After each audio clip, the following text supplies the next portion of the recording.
Israel Hamas युद्ध को 1 महीने से भी ज्यादा का वक्त हो गया है। इजराइल लगातार गाजा पट्टी पर हमले करता जा रहा है।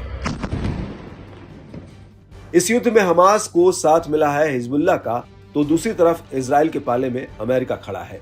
अमेरिका का होना इजराइल की स्थिति को ज्यादा मजबूती देता है। ये बात हमास समेत हिजबुल्लाह को भी पता है। इसलिए अमेरिका को अपनी जद में लेकर हिजबुल्लाह उसे सीधी चुनौती दे रहा है। और जिस तरह का खुला चैलेंज हिजबुल्लाह की तरफ से आया है, वो वाकई अमेरिका के लिए मुश्किल का सबब बन सकता है।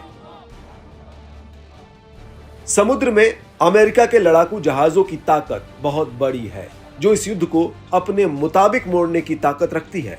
लेकिन अब जो हालात हैं, उसके दम पर हिजबुल्लाह ने समुद्री जंग में अमेरिका को खुली चेतावनी दे डाली है।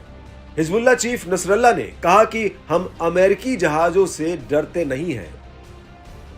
अब सवाल उठता है कि हिजबुल्लाह की इस चेतावनी के पीछे का राज क्या है? तो इसका जवाब है उसके हथियारों के जखीरे में मौजूद खतरनाक एंटी शिप मिसाइलें। तथाकथित रूप से रूस से हासिल की गई एंटी शिप मिसाइलें उसे अमेरिकी युद्धपोतों से टकराने की ताकत देती है।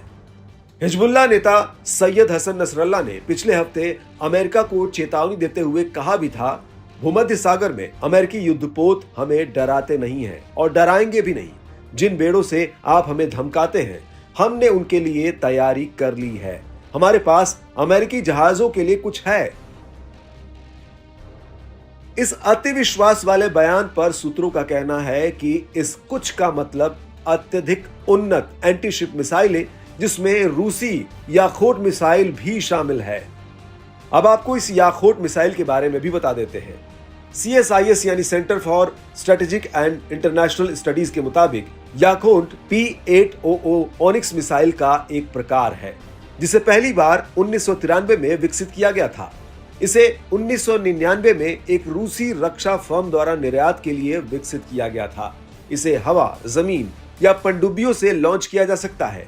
इसकी मारक सीमा 300 किलोमीटर तक है। ओवरऑल देखें तो इसकी ताकत बेमिसाल है।